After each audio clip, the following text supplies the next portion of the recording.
తేలికపాటి నేలల్లో ఏముంది వాటికి పోషకాలు పట్టుకునే శాతం తక్కువగా ఉంటుంది. మనకు ఆ నేల మనకు కోతకు అంటే వర్షం పడ్డప్పుడు కానీ గాలి వేగానికి కానీ గురయ్యే అవకాశం ఎక్కువగా ఉంటుంది. తర్వాత ఏంటంటే వీటికి సేంద్రియ కర్బనం కూడా తక్కువగా ఉంటుంది కాబట్టి మనము తక్కువ కాల పరిమితి వల్ల ముఖ్యంగా మనకు తక్కువ పెట్టుబడితో పండే అపారాలు కానీ నువ్వులు కానీ పొద్దుతిరుగుడు కానీ ఇలాంటి కొంతవరకు వేరుశనగ పంటను కానీ మనం వేసుకోవచ్చు. అదే మనకు నల్లరేగడి భూములకు వచ్చినప్పుడు ఏమవుతుంది, మనకు అవి ఎక్కువ నీటిని పట్టుకుంటాయి, పోషకాలు కూడా ఎక్కువ ఉంటాయి.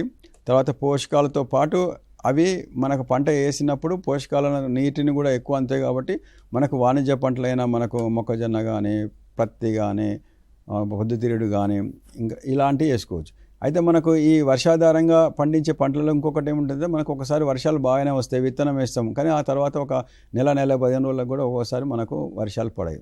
చాలా ఒక 3-4 వారాలు మనకు వర్షం పడినప్పుడు ఏమవుతాయి, ఈ వేసిన పంటలు కూడా ఒకసారి మొలిసిన తర్వాత అవి నెమ్మదిగా బెట్టకు గురవుతుంటాయి.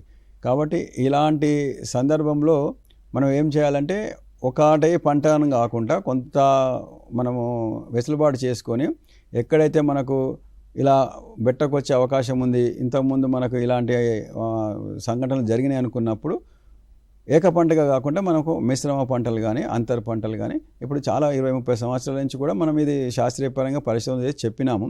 కాకపోతే ఇప్పుడు మనం రైతుల దగ్గర గమనించింది ఏంటంటే మనకు నీరు కొద్దిగా ఈ వసతి పెరగటము, మార్కెట్లో కూడా కొంచెం ధర ఉండటం వల్ల చాలా రైతులు ఏక పంటగా చాలా మటుకు మన రాష్ట్రంలో చూస్తే మనకు 3-4 పంటలే కనపడతాయి, వరి, పత్తి, మొక్కజొన్న, సోయా చిక్కుడు. కాబట్టి ఇలా కాకుండా ఇప్పుడున్న పరిస్థితికి ముఖ్యంగా ఈ సంవత్సరం కొద్దిగా మనకు వర్షం సరిగా లేదు, బెట్ట ఆల్రెడీ మనం చూస్తున్నాం కాబట్టి ఇక నుంచైనా మన వర్షాలు పడితే మనకు ఏక పంట కాకుండా మిశ్రమ పంట కానీ అంతర పంట కానీ ఇప్పుడు కందిలో మనము పెసర కానీ మినుము కానీ లేకపోతే మనకు వేరుశెనగలో కంది కానీ లేకపోతే పత్తిలో కంది కానీ ఇలా మనము కొంత అంతర్ పంటలు కనుక చేసుకున్నైతే ఒకవేళ వర్షము బాగా పడితే మనకు ఈ 1-2 నెలలకు వచ్చే పంట అంత రాకపోయినా కూడా దీర్ఘకాల పంటలు కూడా మనకు ఎక్కువ కాలం ఉంటాయి కాబట్టి ఆ నీటిని ఉపయోగించుకొని మంచి దిగుబడి ఇచ్చే అవకాశం ఉంటుంది.